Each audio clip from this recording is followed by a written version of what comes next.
lesson, I'm not going to be talking about the Toulmin model, just because I have provided you all a really nice mini lecture video on Canvas already that breaks down the Toulmin model step by step. So that's why I'm not going to be talking about it in today's lecture, but the mini lecture that I have recorded is already there in Canvas for you all to review.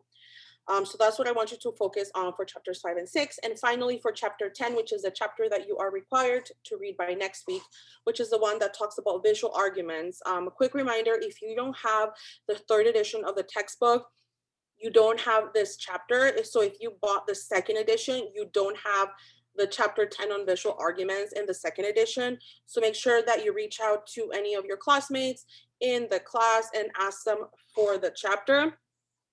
I'm not able to post the chapter online due to copyright infringement, so I am not allowed to post any of that stuff. So make sure that you reach out to any of your classmates, send a mass message just to like let people know if you have purchased the 2nd edition to let you have a copy of chapter 3.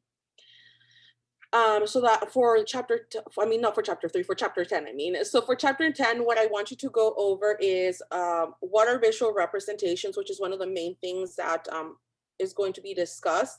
And also within that chapter, I want you to be able to differentiate between oppositional, negotiated, and dominant reading.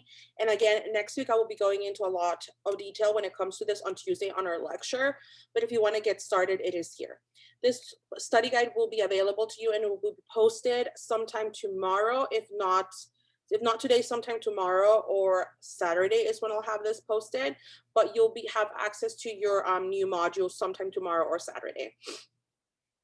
So if you have any questions while you're answering your midterm study guide, just let me know. I would love to help you answer any of these questions.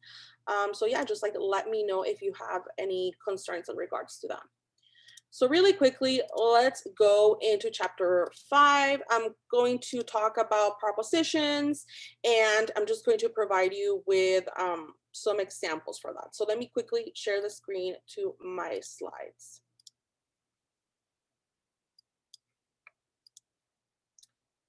So again, like I said, chapter 5 does talk, it's called Argumentation and Critical Thinking. And this is the first chapter that we have in the semester that introduces us to debates. It introduces us to the start of a debate, which is a claim or / a proposition, which is usually the beginning of that debate. And chapter 5 introduces us to that. So really quickly, let's talk about this chapter. So in this, the first thing that we're going to talk about in this chapter is what are propositions. So like I was saying at the beginning, a proposition or a claim is the start of the debate. So for example, if I were to say In-N-Out is the best burger in the whole United States, and somebody says, no, it's not. Shake Shack is the best burger in the United States. My proposition of just saying that In-N-Out is the best burger is what created the dispute, is what initiated the disagreement. So that's why the proposition, it is the subject of the dispute and it's the start of an argument or a dispute. Any of the propositions or claims that you use can be formal or informal. So for example, by me saying In-N-Out is the best burger, that's a very informal claim, or it could be something a little bit more formal, like saying the death penalty is immoral. That's a little bit more phrased differently, phrased in a little more advanced way and more put together and more clear. So that could be a formal claim as opposed to me saying In-N-Out is the best burger. That will be an informal claim. Now, you're probably wondering, why do we need propositions? Why do we have to study them? Why do we care? Well, there are benefits to propositions. One of them being that we clearly know what is the issue that we are disputing. So one of the things that it's really important when you are debating is to clearly state the area that you are talking about, that you are discussing. I cannot tell you how many times I have heard debates where I'm listening to all the evidence and all the information that people have, but I keep asking myself, what is it that they're arguing? I had a student, I had a couple of students a couple of years back actually, that were doing a debate about I think it was like, I can't even tell you what the debate was about because they didn't even have a clear proposition, but it had something to do with internet access. And at the very end of the debate, one of the things that the rest of the class asked was like, what was your debate about? Because nobody actually knew what the claim was. So it's really important to have a clear claim because it does state the issue that we are discussing. Also, it kind of like divides the ground of the disputes. It lets you know what side you're on. So for example, if I am the side who's putting forward the proposition, so if I'm the one who's saying In-N-Out is the best burger, I am the affirmative side. I have to prove that that claim is right. If I'm saying no, In-N-Out is not the best burger, then I'm the negative side. I'm the one who has to prove that it's not true. Also, it defines the outcome of the proposition. So if the claim that I'm making, In-N-Out is the best burger, is the one that wins or gets the most votes in the debate, that means that the affirmative side was right.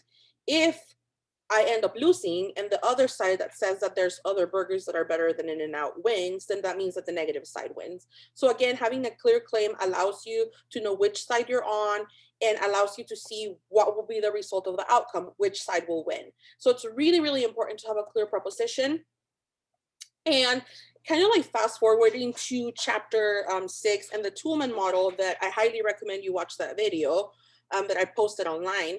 The Toulmin model is one of those things that kind of like expresses or shows the importance as to why we need to write a clear proposition. Because if your proposition is not clearly written, people from the opposite side can poke holes into it and basically just make your argument sink. So it's really important to have a clear proposition.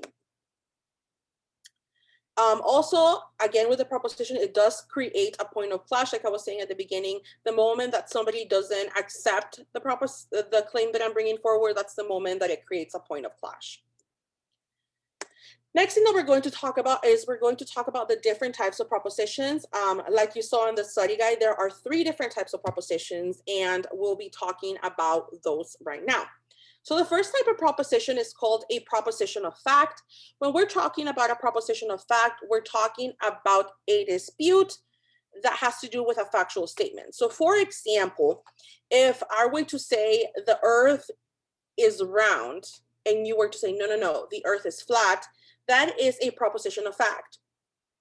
Because it has been scientifically and factually proven that the earth is flat, that would be a dispute that is attacking a factual statement, which again brings it into the proposition of fact dispute. Also, another example where we can see propositions of fact in everyday lives are legal disputes, right? So any criminal case that is brought to a court of law, any civil case that is brought to court of law is an example of a type of proposition of, type of proposition of fact. An example that I had is, one of the most disputed things that we've had in the past couple years, actually, that is a proposition of fact is like, where did the coronavirus come from? Like, how did it begin? There are many theories as to like, I have heard crazy theories that the coronavirus had already been created in a lab and it was kind of like a bioterrorist attack. There's many theories that are out there that explain where did the coronavirus come from. And again, that will be a perfect example of a proposition of fact or us challenging a factual statement. So that's the first proposition of fact. One of the reasons why propositions of fact are usually not chosen for classroom debates is because, one, when you are doing a proposition of fact, you have to do a lot of research to again prove that your side or whatever it is that you're pushing forward is correct. And second of all, it's really hard to find a factual statement to challenge that a lot of people will disagree with. So unless it is a criminal case or something like that, but besides that, it's really hard to have a factual statement that already has been proven true to be challenged by a group of people. The next proposition that I'm going to talk about is the proposition of value. Now, propositions of value are pretty difficult to prove, and the reason why it has to do that with the fact that we as humans, have a value system that has been ingrained into us from the moment we were born, and the different places where we were raised with the different communities, they have instilled these values in us. So it's really hard for somebody to come in and try to change your way of viewing the world, of your feelings towards something that's right or wrong. So propositions of value are really, really difficult to prove or to disprove, actually. So propositions of value are very similar to propositions of fact, but these can only be proven through beliefs and values. So for example, with the In-N-Out claim, that In-N-Out is the best burger in the whole United States, that would fit into a proposition of value.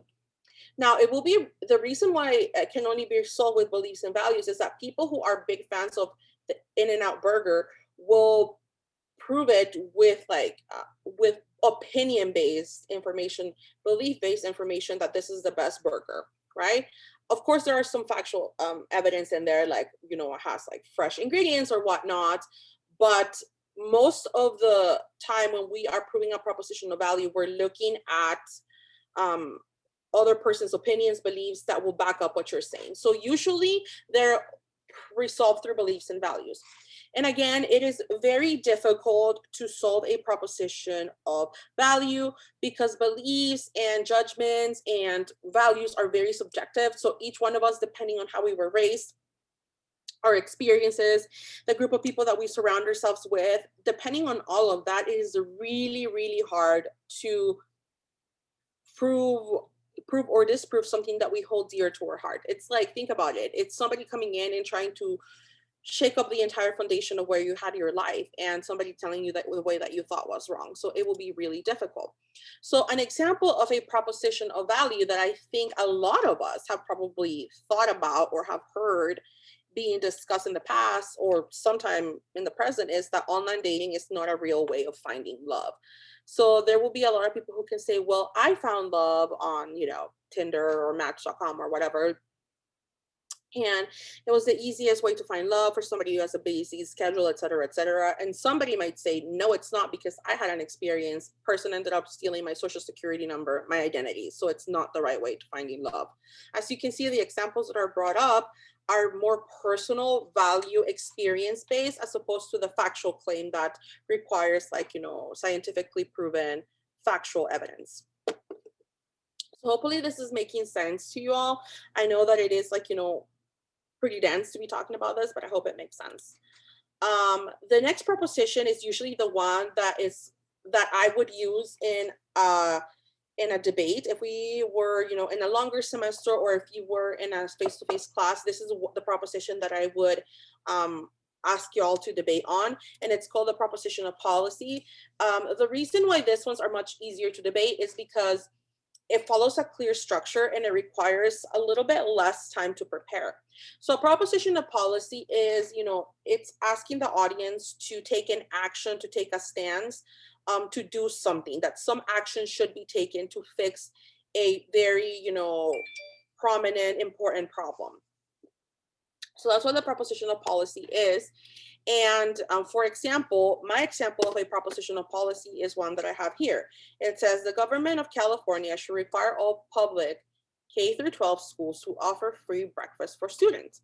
So this action is solving or addressing a problem that we have been seeing happen through, you know, the last few years, where a lot of children who attend public school K through 12 depend on their school lunch as their lunch to survive, because they are underprivileged students who come from hardworking communities, you know, that are having difficulty meeting, like, you know, making ends meet, etc. So that would be a problem that we are addressing, and this would be a solution, that the government should provide those lunches for students.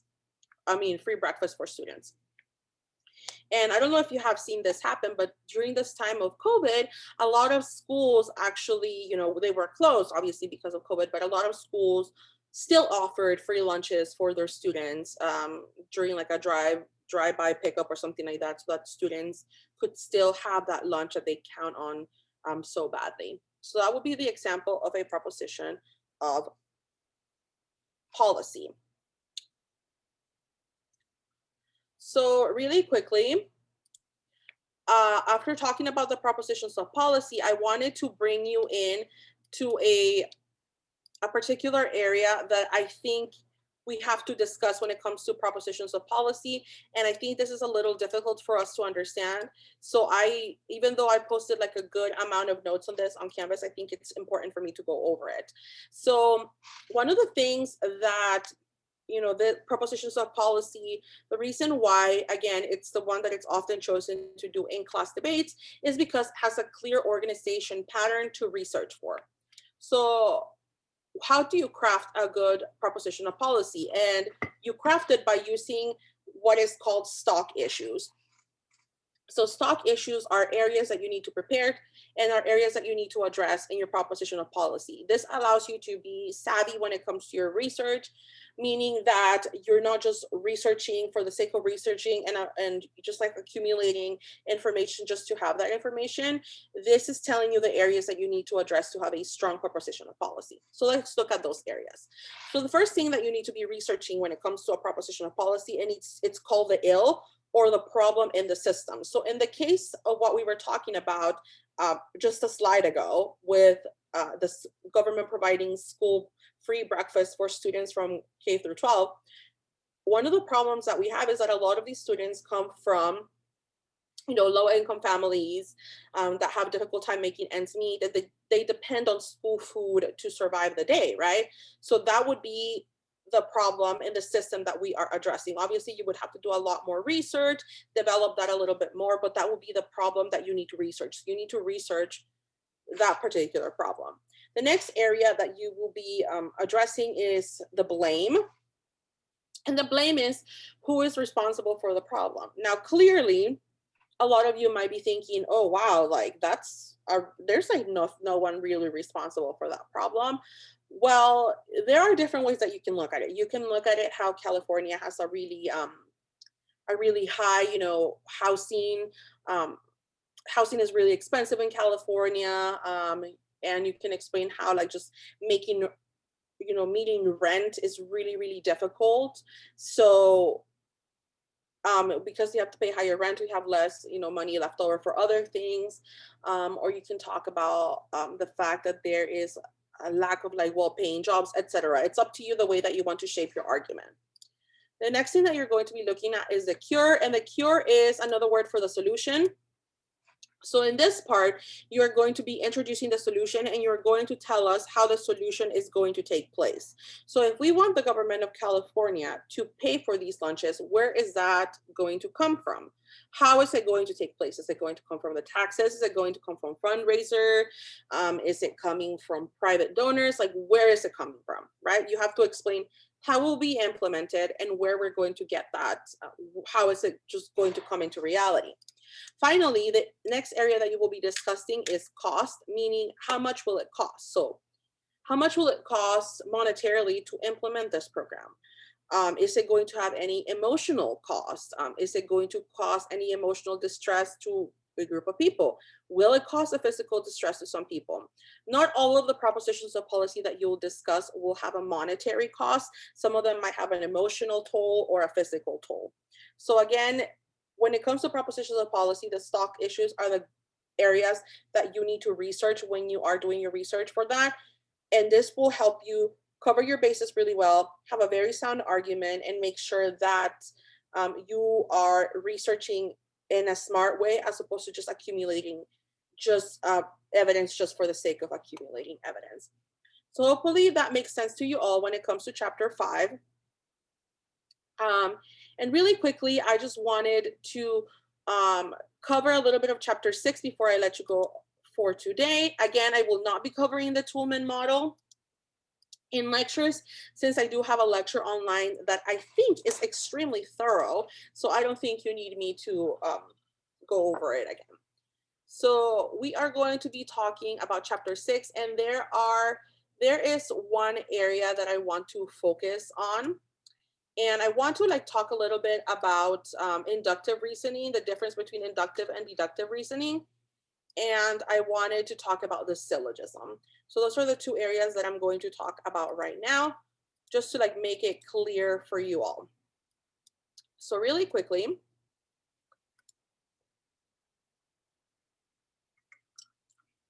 so one of the things that any savvy or well-experienced debater will tell you is that as a debater, you do not want to let the audience think for themselves. Now, I know that sounds extremely manipulative. It does sound really manipulative. But when a debater tells you that, it means that you need to make sure that you're reasoning. So when you are connecting the dots for us and making sure that your evidence clearly connects to your claim and backs it up, when you're doing that, that work that you're doing as an arguer, that you connect the dots for us so that we know that what you're telling us and the evidence that you're providing us with clicks and it makes sense and it's the right way of thinking. So this is where reasoning comes in. That's why you need to understand the difference between inductive and deductive reasoning so that you're able to connect the dots for us, make sure that you are creating a train of reasoning that is bulletproof. So let's quickly go over the difference between inductive and deductive reasoning. So again, some of you might be thinking, you know, I took biology. I think I kind of heard that from bio. Yes, you probably have heard that from introductory biology. Even from your high school biology class, you probably have heard these words, or even if you took philosophy already. So we have inductive and deductive reasoning. So inductive reasoning is technically how the scientific method works. So I'll go into a little bit more detail right now, but it goes from specific cases to a general conclusion. So for those of you who still remember like high school basic science, or if you've taken a science class at PCC, you probably have an idea of how, you know, how scientific studies or the research or the scientific method works. Basically, in order for something to be proven to be a theory or to be accepted, widely accepted by, you know, science, the study has to be proven multiple times so that it becomes a theory. So let's take, for example, smoking. So in order for us to connect the use of nicotine and tobacco and connect it to lung cancer or like, you know, breathing problems or heart disease or any of those things, there had to be multiple studies been done in multiple places around the world that replicate the same results. So if multiple studies have been run and replicate the same results, it creates a conclusion, it creates a theory. So that's how inductive reasoning works. So I have an example here that it's not necessarily the most scientific example, but bear with me because it still does highlight the importance of that. So my example in here says the chair in the living room is red, and so is the one in the bedroom and the dining room. Therefore, the house has all red chairs. Again, we have different instances that we have been to pretty much every single room in the house, and we have seen that every single room in the house has red chairs. So we can make the assumption or the conclusion that the entire house has red chairs. Again, this is not like a very sound example of inductive reasoning, but again, if you look at different research that has been done when it comes to smoking or any type of cancer or heart disease, you see that studies have been replicated multiple times, and if it produces the same results, then it's a widely accepted theory. So that's what inductive reasoning looks like. Deductive reasoning is more kind of like going from general theories to specific examples. So deductive reasoning is the opposite. So we already have a theory, we already accept it, and then we apply it to a specific case. So for example, we all know that apples are fruits. So if a Granny Smith, which is those green apples that you see at the store, so if a Granny Smith is an apple, therefore it is also a fruit. So as you can see, the general theory that is widely accepted is that all apples are fruits. And if a Granny Smith is an apple, then it is also a fruit. So as you can see, there's a difference between the two of them. The best way that I can explain it is that inductive reasoning is more kind of like the scientific method, bringing up many studies that have been done that have produced the same result, creates a claim or a theory. Deductive reasoning, on the other hand, you already have a theory and you just apply it to different cases and make it match. So hopefully this makes a little more sense. I know it is really difficult to understand this, but I hope I'm doing a very good job at that. So the next thing that I want us all to discuss is I want us all to discuss deductive syllogism, and that will be the last thing that I will be discussing today, because I know it's really, really dense material. So I cannot stress it enough to read all the notes that I posted online and to also make sure that you're reading the chapters, because the book definitely provides you with a lot of detail. So the last thing that I'm going to talk about today is what we call the deductive syllogism. Now, the deductive syllogism is extremely important because when we talk about the different types of reasoning, right? We talked about inductive and deductive, right? And as you do the readings and you read the pages for this week, you'll see the different types of deductive reasoning and the different types of inductive reasoning. So to make sure that your deductive reasoning is well put together, that it is sound, that it's bulletproof, you are going to run the test of the deductive syllogism on it. And the deductive syllogism test basically, it asks you to break down your argument into main parts to see if it's well put together, if it makes sense. So the syllogism, it's a formal type of logical reasoning. And again, it is a test for your deductive arguments. And it has 3 parts. So the test is going to ask you to divide your argument into 3 parts. The major premise, which is the main claim that has been proven to be true. So the general claim that is already held to be true. The little example that you're applying the main claim to is what the minor's premise is. And the conclusion would be, if you apply the general claim to the little example, what do we get at the very end? So take this for example. This is a very famous example that is used in most philosophy books, so that's why I use it here. So look at this example. It says, all men are human. Yes, it's something that it has been proven that all men are human, unless, you are one of those people who believes in conspiracy theories and there's lizard people or aliens amongst us. But for the most part, people will say that all men are human. Makes sense, right? And you're saying, well, if Socrates is a man, wouldn't it make sense that Socrates is also human? So as you can see, this deductive syllogism is well put together because it all makes sense. If we apply the major premise to the minor premise, it is very simple for us to make the connection and the conclusion. Now, if you take your deductive reasoning example and you try to break it up into the deductive syllogism and it doesn't automatically give you the conclusion that you want or you came up with, then that means that your deductive reasoning is not sound enough. So again, when it comes to this chapter, it's not something that I expect you all to memorize or to know super, super well, because again, this is some really difficult information to understand, to just basically absorb at the first time. The only reason why I have been able to understand and master this information to some extent is because, when I did go to graduate school, I definitely read, all the original works that explain all this. So I read Toulmin's original work. So I've actually read the original works and have spent a lot of time breaking it down, but I just expect you to have a very basic general overview of these topics and just to get a good, decent understanding on them. And I bet you're already using the inductive and deductive reasoning in your work and you don't even know it. You probably already are. If we were to sit down and take a look at everything, at every argument that you've ever had or at any of the papers that you will write in this class, you'll probably have inductive and deductive reasoning in there. So with that being said, I will let you all go for today.